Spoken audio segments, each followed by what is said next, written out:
Hello, welcome to Network. My name is Pumela Zondi with your technology and social media news. It's SABC Network on Facebook, Twitter and Instagram. News Network at sabc.co.za on email. This week, Twitter poll is asking you if you'd continue investing in cryptocurrency as Bitcoin is experiencing a large fall at this present moment. Results of that are coming up later in the program. Firstly, here's what's coming up in this particular program. We meet some young tech entrepreneurs and find out from them if they are receiving support for what they do. We check on the rise of gaming in South Africa. And in our conversation, we discuss digital marketing and how advertising has gone into social media spaces. Research done by Newzoo and Carry First says that South Africa's gaming industry is set to grow immensely. It already is the largest gaming industry in the whole of the African continent. Let's find out about the rise of this industry. In a space of about 6 years, the number of gamers in Africa more than doubled. That's according to a study by Newzoo and Carry First. The continent now has an estimated 186 million people playing video games. It's up from 77 million in 2015. Japi Mabuza, who's now won Red Bull Hits the Streets twice, says he had very little exposure to gaming when he was growing up in the township of Alexandra, outside Johannesburg. I actually think that people from Ekasi or generally was to be more drawn into this, because how I started as a kid, like I was 6 and my dad came and he just took me to the local arcade scene, but then he didn't take me to play Street Fighter. He took me to play Snow Bros. Street Fighter was next to it, so like the following day I went there by myself and I found Street Fighter there, and I always wanted to try the game, but I was too afraid of people beating me, so I'd always used to go there when there's nobody there and start practicing by myself. And then once I got good enough and got confident, now I started like having this hunger of playing people. So I started challenging anybody, even if I'd lose, but I'd still challenge people. According to Newzoo and Carry First research, South Africa has the biggest number of gamers by far in Africa. This has led to the country being important for those who produce gaming tech. Yeah, so for me, South Africa and Africa is obviously very important to us. We drive the business here in Africa. We are starting to see, we work very closely on a project called the First Time Buyer Project, where we are trying to increase the PC penetration rate both in South Africa and the rest of the continent. So we work very closely with our ecosystem partners to get devices into the hands of students and the youth. Because our PC penetration rate in South Africa is far lower than the rest of the world. And that's what we're working to do, to drive and get those devices into the hands of the students so we can become content creators rather than just being content consumers. Intel is one of the tech companies that have released a number of gaming products this year. They say despite Africa being the first mobile-first continent, PCs are still necessary, especially in gaming. So Africa is definitely a mobile-first environment. People sometimes have 2 smartphones and don't have a PC. We recognized this in about 2015, where Intel went across Africa and we invested in what we call the Africa First Time Buyer Program. We did a lot of research and we were concerned that the PC is not desirable in the continent, like you said, but actually it was. People want to have a PC, but they didn't have the reach or accessibility to the PC. And in those investments that we made in the First Time Buyer Program, we have literally doubled the total available market. Research suggests that the majority of Africans play their games on mobile devices. This is something those launching various types of mobile devices have to consider. New mobile phone maker Honor says they've thought long and hard about what could appeal to the rising number of local social gamers. We want to provide the best function and configuration. At the same time, with Google system and with 5G. So this product fully matches the requirement of high-end user. This is something Chinese rivals Oppo say they consider too. So we're very strategically growing the brand and not trying to flood the market with everything Oppo has to offer globally, but rather introducing the brand to consumers, like I say, in a very laser focused and strategic way. So I think that, everybody out there, whether you're a pro gamer, a social gamer, whether you're a content creator or just, average Joe or Jane that just wants a solid quality, robust built device that's going to be able to cater to whatever requirements, whether you're a PUBG player or a Candy Crush player, you still want the device to be able to, last well through a full day's usage. In Africa, however, there are still issues with internet connectivity and the cost to play video games. I think the big problem comes to our infrastructure, because then, like for example, Alex doesn't have fiber. If I want to play the best connection, I always go to Goliath Gaming to play on their fiber. While millions are being spent by consumers on video games, local games creators are also developing content that will appeal to players here in Africa. In our Startup Corner this week, let's find out about an app that's aiming to transform the retail sector. My name is Teach Kausio. I'm the creator and founder of Receptor, a digital resist platform. There's basically two problems that I found in the industry. One is a lot of people, when they go to buy from the shops, they get the receipt and most of them throw it away before they even, leave the exit of the store. So one problem that I was thinking of solving is going paperless. So instead of, the customer getting a receipt, that they're never really going to use, or some of them end up keeping up piles of receipts at their homes. So why not, they can just capture those receipts, scan them, and then they have a digital receipt at their disposal, which they can easily access. So that's the first problem. The second one is the existence of multiple loyalty rewards. So each time that I go to shop, say at, my local Pick and Pay, Checkers, they all have, various loyalty rewards that they're running. And as a user, you can end up having, 10 different loyalty cards. And it can be difficult to keep track of. So, the idea behind this is, if, you're keeping track of, what customers are buying and stuff, you can easily build up, using technology, like what users buy, and you can build up a loyalty reward system from that data. The application is available for both iOS and Android. It is there on the App Store. If you just search Receptor, you'll be able to, it'll come up, with the tagline digital receipts. So basically you download the app and you sign up. It's a very quick sign up process. It just requires your email and password. You can also use social login, so you can sign in via your Apple or Google account, which makes it easier. That way it then creates an account in the backend. And from there, you now have access to the app. So you can then, click to capture a receipt. All you need is just, a receipt or even a screenshot, if you have a screenshot on your phone. So there are two options. You can either, take a picture of the receipt, or you can, pick from a gallery. If you already have old receipts, perhaps, you can do that. So when you capture the receipt, it will then upload the receipt to the servers. And then, you will then have your digital copy of the receipt on your app. In South Africa, we've heard many complain about the lack of support for tech entrepreneurs. We've even seen the closing of the Mara Phones plant in Durban, which was said to be Africa's first mobile phone device. But there are still young people who are coming up with innovative tech ideas and solutions. Organizing a hackathon for the first time at the Southern Africa Telecommunications and Applications Conference. That's called SACNAC, right? Which is generally a conference hosted by Telkom, which culminates in researchers across different universities sharing their research and basically the top trends in ICT. So the reason we are part of it this year is that we want to be able to push the boundaries a little bit to show that we can commercialize the research that comes out of universities, but also attract university students broadly to tackle some of the most difficult problems in cybersecurity.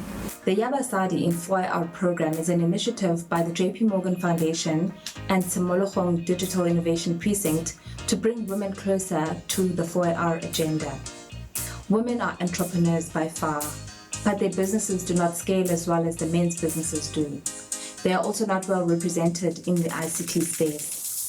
This program aims to train women in 4IR technologies like machine learning and artificial intelligence and others, but also give them business training. They also receive mentorship and coaching, all with the idea of supporting that they build strong business models that will allow their businesses to scale, on top of the minimum viable products that they will exit the program with, which will support their businesses to scale for the future. We're absolutely targeting young people on campuses, whether it's university campuses, TVET colleges, etc. We're looking for young people with fresh and creative ideas that are able to especially solve this team up together, whether they've got engineering skills, some of them are accountants, some of them are more creative, to team up and solve the challenge around cybersecurity in the form of digital identity theft as well as business email compromise. This Youth Month, Chocolate Tribe in partnership with Netflix have come together to stage a groundbreaking event called Avijosi. Avijosi stands for Animation Visual Effects in Jozi. What we aim to do with this initiative is to get young people excited, elevated and ignited by the VFX and animation industry, an industry that's growing in leaps and bounds. We will be talking about careers in animation and visual effects. We will be showcasing BTS's behind the scenes, panel discussions, screening. It's definitely a great launching platform for young entrepreneurs, especially because a lot of entrepreneurs they're creative, but they don't necessarily know which problems to solve. And so this provides a very great space for them to tackle a relevant problem, not just to telecom, but across different industries. And so it's a really great platform for them to solve a great idea and get access to seed capital, soft funding that they would not ordinarily have had access to. It's SABC Network on Facebook, Twitter and Instagram. After the break, we chat about how social media has transformed digital marketing.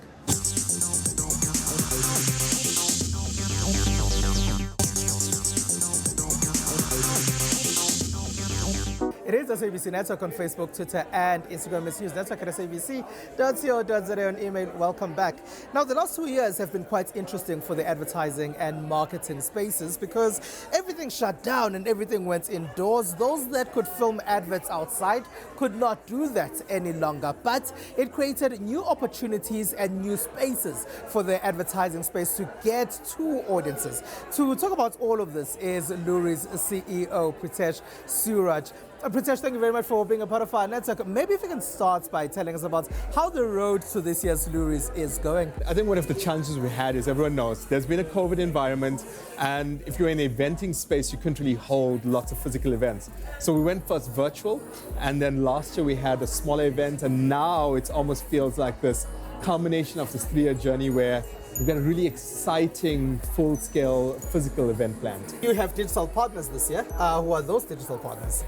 Obviously, these two partners are competitors in the real world, but when it comes to Luris and supporting creativity, they support the Luris, and that's TikTok and Meta.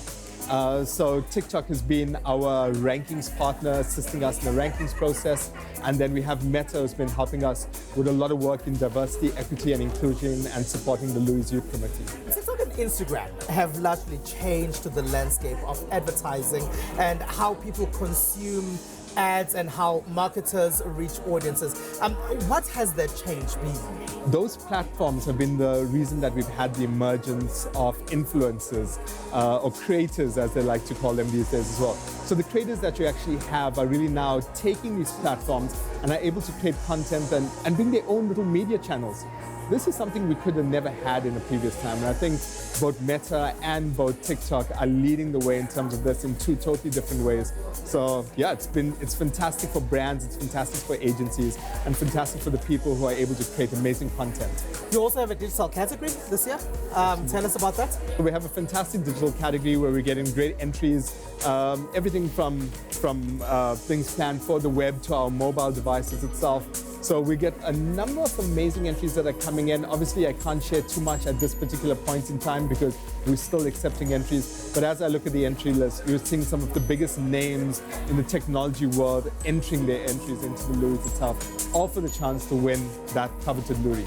How would you say, Pritesh, the last 2 years have changed advertising? I think, one of the challenges has been is that the resources that we've had have actually been limited right now as an industry. Brands have had less money, agencies have had less money, but what has really increased is innovation. So one of the things we're seeing is an increase in innovation where brands are connecting with consumers. Obviously a lot of work around purpose and showing the purpose of the brands, and then ultimately trying to connect with consumers to say that we understand that you're all in this really tough time, but we're on that journey with you as well.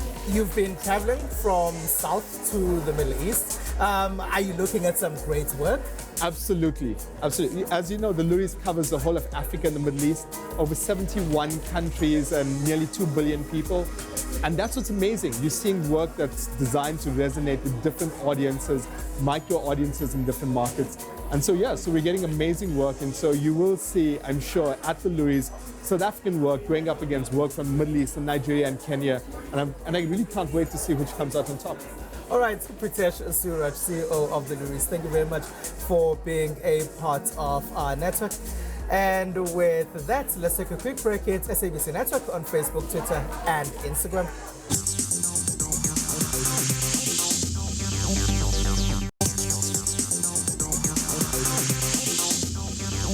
SABC Network on Facebook, Twitter, and Instagram. Welcome back. Here's what else took place in the rest of the world in the technology space.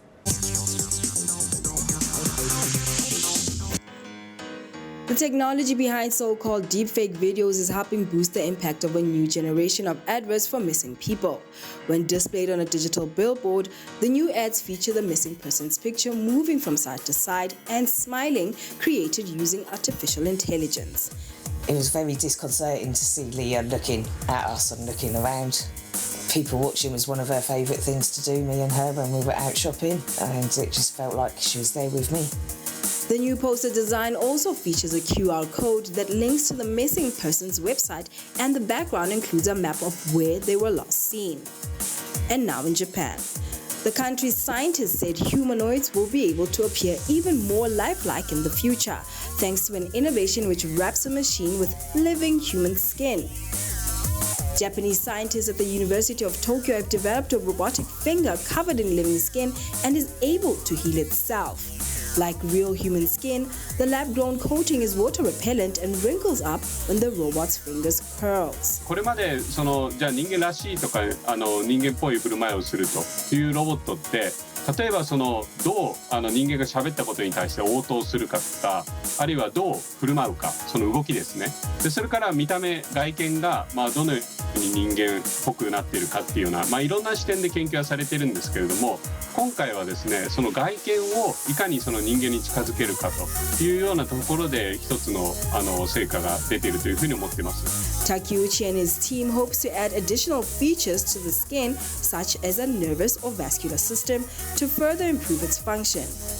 If achieved, he believes the skin can be used in the future for multi-purposes such as transplantation, cosmetic and drug testing, or even as a covering for prosthetic lines.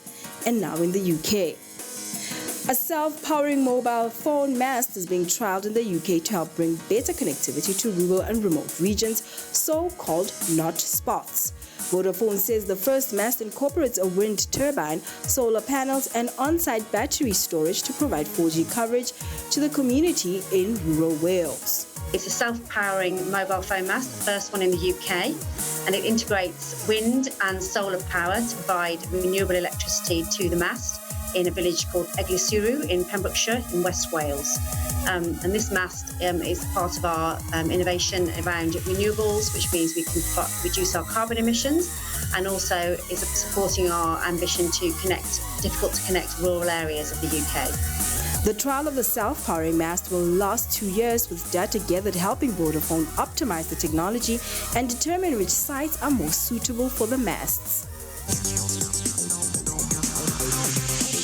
Bitcoin has taken a massive slump in the last couple of weeks. In fact, in the whole year, really, because it's a 70% drop since the height of the cryptocurrency. So this week, our Twitter poll is asking you if you're still going to invest in cryptocurrency.